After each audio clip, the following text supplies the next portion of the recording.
രണ്ടാമത് Iran America പരോക്ഷ ആണവ ചർച്ചയ്ക്ക് മുന്നോടിയായി മധ്യസ്ഥ രാജ്യങ്ങളും ഇറാനും തമ്മിൽ തിരക്കിട്ട ചർച്ചകളിൽ ആണവ വിഷയത്തിൽ പരമാവധി വിട്ടുവീഴ്ചയ്ക്ക് ഇറാൻ തയ്യാറാകുമെന്നാണ് സൂചന. അതേസമയം ഹോർമുസ് കടലിടുക്കിൽ ഇറാൻ നാവികസേന വിപുലമായ അഭ്യാസം തുടങ്ങി. ജനീവയിലെത്തിയ ഇറാൻ വിദേശകാര്യമന്ത്രി അബ്ബാസ് അറാഗ്ചി അന്താരാഷ്ട്ര ആണവോർജ്ജ സമിതി ചെയർമാൻ റഫേൽ ഗ്രോസിയുമായി ചർച്ച നടത്തി. ഇറാന്റെ ബാലിസ്റ്റിക് മിസൈൽ കേന്ദ്രങ്ങളിൽ ആക്രമണം നടത്താൻ ഇസ്രായേലിന് US പിന്തുണ നൽകുമെന്ന് റിപ്പോർട്ട്. MC നാസർ ചേർന്ന വിശദാംശങ്ങൾ നൽകാനായി. നാസർ, ഇറാൻ അമേരിക്ക ചർച്ച നല്ല രീതിയിൽ പുരോഗമിക്കുന്നതിനിടെയാണ് ഇസ്രായേലിന്റെ കടന്നുവരവ്. അത് രണ്ടാം ഘട്ട ചർച്ചയടക്കം ബാധിക്കുന്ന ഒരു സാഹചര്യം ഉണ്ടായിരുന്നു. വീണ്ടും രണ്ടാം ഘട്ട ചർച്ചയിലേക്ക് കടക്കുമെന്നുള്ള ഒരു പ്രതീക്ഷയാണോ? എങ്ങനെയാണ് മധ്യസ്ഥ രാജ്യങ്ങളുടെ ഇടപെടൽ? നിർണായകമായിട്ടുള്ള രണ്ടാം വട്ട പരോക്ഷ ചർച്ചയാണ് നാളെ ജനീവയിൽ നടക്കാൻ പോകുന്നത്. അതിന്റെ മുന്നോടിയായി ഇന്നലെ രാത്രിയോടുകൂടി തന്നെയാണ് ഇറാൻ വിദേശകാര്യമന്ത്രി അബ്ബാസ് അറാഗ്ചി ജനീവയിലെത്തിയത്. അല്പം മുമ്പ് ഒമാൻ വിദേശകാര്യമന്ത്രി ബദറുമായിട്ട് അദ്ദേഹത്തിന്റെ ചർച്ച നടന്നു. ഇറാൻ വിദേശകാര്യമന്ത്രിയും അതോടൊപ്പം തന്നെ ബദർ അൽ സുവൈദിയും തമ്മിൽ നടന്ന ചർച്ച വളരെ ഗൗരവപൂർണമാണ്. കാരണം ഈ ചർച്ചയിലൂടെയാണ് ഗൾഫ് രാജ്യങ്ങളുടെ പൊതുവായിട്ടുള്ള ഒരു വികാരം ഒമാൻ വിദേശകാര്യമന്ത്രി ഇറാൻ വിദേശകാര്യമന്ത്രിയെ അറിയിച്ചതായിട്ടാണ് റിപ്പോർട്ടുകൾ പുറത്തുവരുന്നത്. തങ്ങൾക്ക് നയതന്ത്ര പ്രശ്നപരിഹാരം തന്നെയാണ് അഭികാമ്യം. ആ നിലയ്ക്കുള്ള വിട്ടുവീഴ്ചകൾക്ക് തങ്ങൾ ഒരുക്കമാണെന്ന് ഇറാൻ അറിയിച്ചിട്ടുണ്ട്. പക്ഷെ ആണവ വിഷയത്തിനപ്പുറത്തേക്കുള്ള ഒരു വിഷയവും ചർച്ചയിൽ ഉൾപ്പെടുത്തുന്നതിനോട് ഒരു രാജ്യം എന്ന നിലയ്ക്ക് തങ്ങൾക്ക് താല്പര്യമില്ല എന്നുകൂടി ഇറാൻ നേതൃത്വം ഒമാൻ വിദേശകാര്യമന്ത്രിയെ അറിയിച്ചതായിട്ടുള്ള റിപ്പോർട്ടുകൾ പുറത്തുവരുന്നുണ്ട്. എന്തായാലും US പശ്ചിമേഷ്യൻ ദൂതൻ സ്റ്റീവ് വിറ്റ്കോഫ് അതോടൊപ്പം തന്നെ ജറദ് കുഷ്നർ വൈറ്റ് ഹൌസിന്റെ ഉപദേശകനും ട്രംപിന്റെ മരുമകനുമാണ്. നേരത്തെ നടന്ന ചർച്ചയിലും അമേരിക്കയ്ക്ക് വേണ്ടി രണ്ടുപേരായിരുന്നു ഭാഗഭാക്കായത്. അവർ തന്നെ ആയിരിക്കും നാളെ നടക്കുന്ന ജനീവ ചർച്ചയിലും അമേരിക്കയെ പ്രതിനിധാനം ചെയ്യുക. ഒമാൻ വിദേശകാര്യമന്ത്രി ഇടനിലക്കാരനായിക്കൊണ്ടാവും നാളത്തെ രണ്ടാം വട്ട ചർച്ചയിൽ നടക്കുക. പക്ഷെ ഈ ചർച്ചയുടെ മുന്നോടി എന്ന നിലക്കോ ഒരുപക്ഷെ അമേരിക്കയുടെ ഭാഗത്തു നിന്നുള്ള വലിയ തോതിലുള്ള സൈനിക മുന്നൊരുക്കങ്ങൾ മുൻനിർത്തിക്കൊണ്ടോ എന്നറിയില്ല. ഇറാൻ ഇന്നിപ്പോൾ ഹോർമുസ് കടലിടുക്കിൽ തിരക്കിട്ട അഭ്യാസ പ്രകടനങ്ങൾ ആരംഭിച്ചിരിക്കുകയാണ്. ഇന്ന് രാവിലെ മുതൽ തന്നെയാണ് നാവികാഭ്യാസം തുടങ്ങിയിരിക്കുന്നത്. ഇറാൻ ഇസ്ലാമിക് റവല്യൂഷന്റെ നാവികസേന വളരെ സജീവമായി തന്നെ ഇതിൽ പങ്കെടുക്കുന്നുണ്ട്. അതേസമയം തന്നെയാണ് നേരത്തെ തന്നെ ഈ മേഖലയിൽ നങ്കൂരമിട്ട അബ്രഹാം ലിങ്കൺ പടക്കപ്പൽ കുറെ കൂടി ഇറാൻ തീരത്തേക്ക് നീങ്ങുന്നതായിട്ടുള്ള റിപ്പോർട്ടുകൾ BBC ഉൾപ്പെടെയുള്ള മാധ്യമങ്ങൾ ഇന്ന് വൈകിട്ട് ആധികാരികമായിട്ടുള്ള രേഖകൾ ഉദ്ധരിച്ചുകൊണ്ട് തന്നെ റിപ്പോർട്ട് ചെയ്തിരുന്നു. എന്തായാലും ഈ സംഘർഷഭരിതമായിട്ടുള്ള ഒരു സാഹചര്യം നിലവിൽ തുടരുന്നുണ്ട്.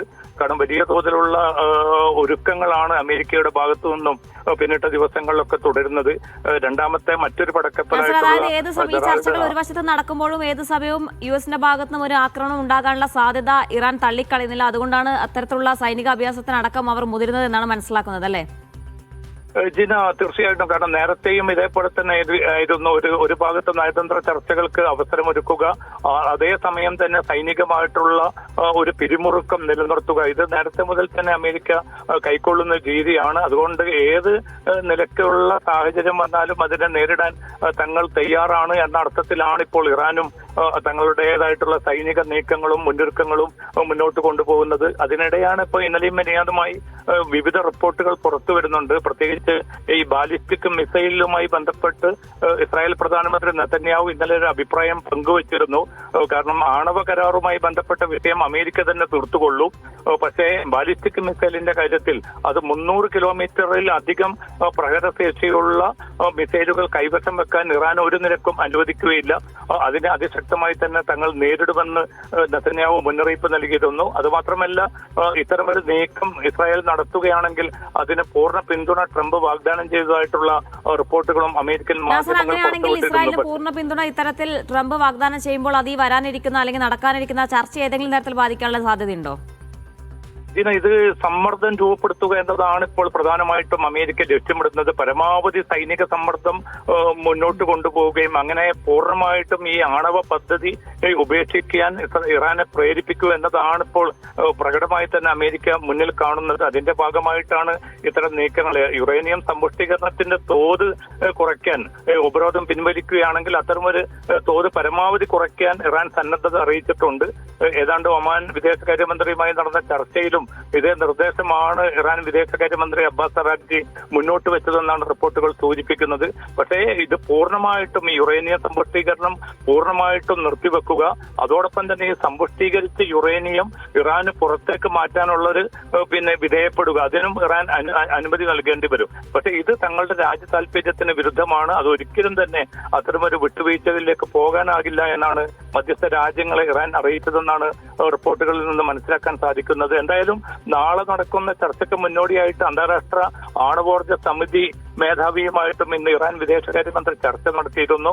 മുമ്പ് യൂറോപ്യൻ രാജ്യങ്ങളുമായിട്ടൊക്കെ നടന്ന ചർച്ചയുടെ ചൂടുപിടിച്ചു തന്നെയായിരുന്നു ഈ ചർച്ചയും. പക്ഷേ നിലവിൽ യുറേനിയം സമ്പുഷ്ടീകരണം എത്ര തോതിൽ ഇറാന്റെ പക്കലുണ്ട് എന്നത് സംബന്ധിച്ച് അന്താരാഷ്ട്ര ആണവോർജ സമിതിക്കും കൃത്യമായിട്ടുള്ള വിവരമില്ല എന്നാണ് ആണവോർജ സമിതിയുടെ തലവൻ പ്രഖ്യാപിച്ചിരിക്കുന്നത്. എന്തായാലും വലിയ സമ്മർദ്ദം ഇറാന് മേലെ രൂപപ്പെടുത്തുകയും അതിലൂടെ ഇറാനെ തങ്ങളുടെ ഈ ഡിമാൻഡുകൾ അംഗീകരിപ്പിക്കാൻ നിർബന്ധിക്കുക എന്ന ഒരു തന്ത്രത്തിൽ ഊന്നിക്കൊണ്ടാണ് അമേരിക്ക മുന്നോട്ട് പോകുന്നത്. അതിന്റെ ഭാഗമായിട്ടാണ് ഈ വലിയ തോതിലുള്ള സൈനിക നീക്കങ്ങളും നടപടികളുമായിട്ട് അമേരിക്ക രംഗത്തുള്ളത്. പക്ഷേ ഇസ്രായേലിന്റെ ഭാഗത്തു നിന്നും വളരെ ശക്തമായിട്ടുള്ള സൈനിക നീക്കങ്ങൾ നടക്കുന്നതായിട്ടുള്ള റിപ്പോർട്ടുകൾ പുറത്തു വരുന്നുണ്ട്. പക്ഷേ നയതന്ത്ര പ്രശ്ന പരിഹാരമാണ് ഗൾഫ് രാജ്യങ്ങൾ ലക്ഷ്യമിടുന്നത്. അല്പം മുമ്പ് US state secretary Marco Rubio Qatar വിദേശകാര്യമന്ത്രിയെയും പ്രധാനമന്ത്രിയെയും ടെലിഫോണിൽ വിളിച്ച് സംസാരിച്ചിട്ടുണ്ട്. ഈ മേഖലയുടെ സ്ഥിതിഗതികൾ വലിയ തോതിൽ പ്രയാസപ്പെടാത്ത വിധത്തിൽ ഈ പ്രതിസന്ധിക്ക് പരിഹാരം കാണുന്നതാണ് ഇരു നേതാക്കളും ചർച്ച ചെയ്തതെന്നാണ് ഖത്തർ ഔദ്യോഗിക വാർത്താ ഏജൻസി തന്നെ ഇപ്പോൾ റിപ്പോർട്ട് ചെയ്യുന്നത്. അപ്പോൾ ഒരു ഭാഗത്തുനിന്ന് ഗൾഫ് രാജ്യങ്ങളുടെ വളരെ ശക്തമായ സമ്മർദ്ദമുണ്ട്, ഒരു നിരക്കും യുദ്ധത്തിലേക്ക് കാര്യങ്ങൾ കൈവിട്ടു പോകരുത് എന്ന്. ആ നിരക്കുള്ള എല്ലാ പരിശ്രമങ്ങളും അവർ നടത്തുന്നുണ്ട്. പക്ഷേ നമുക്കറിയാൻ സാധിക്കുന്ന പോലെ ഇസ്രായേലിനെ സംബന്ധിച്ചിടത്തോളം ഈ മേഖല പൂർണ്ണമായിട്ടും പ്രയാസപ്പെടുത്തുന്ന ഒരവസ്ഥയിലേക്ക് മേഖലയെ കൊണ്ടെത്തിക്കുമാറ് അമേരിക്കയെ യുദ്ധമുഖത്തേക്ക് നേരിട്ടിറക്കാനുള്ള തിരക്കിട്ട നീക്കങ്ങളിലാണ് നെതന്യാഹുവും അദ്ദേഹത്തിന്റെ തീവ്ര വലതുപക്ഷ മന്ത്രിമാരും ഇപ്പോൾ രംഗത്തുള്ളതും. ജിന. ശരി നാസർ, ഏതായാലും അമേരിക്കയുടെ ഭാഗത്തു നിന്ന് പല രീതിയിലുള്ള സമ്മർദ്ദ തന്ത്രങ്ങൾ നടക്കുകയാണ്. ഇതിനിടെയാണ് വീണ്ടും രണ്ടാം ഘട്ട ചർച്ച നടക്കുമെന്നുള്ള പ്രത്യാശയുള്ള വാർത്ത പുറത്തുവരുന്നത്. അതേസമയം ആണവ പദ്ധതിയിൽ ഇറാൻ ഒരു വിട്ടുവീഴ്ചയ്ക്ക് തയ്യാറാകുമെന്നുള്ള സൂചനകളും ലഭിക്കുന്നുണ്ട്. MC നാസറാണ് വിശദാംശങ്ങൾ നൽകിയത്.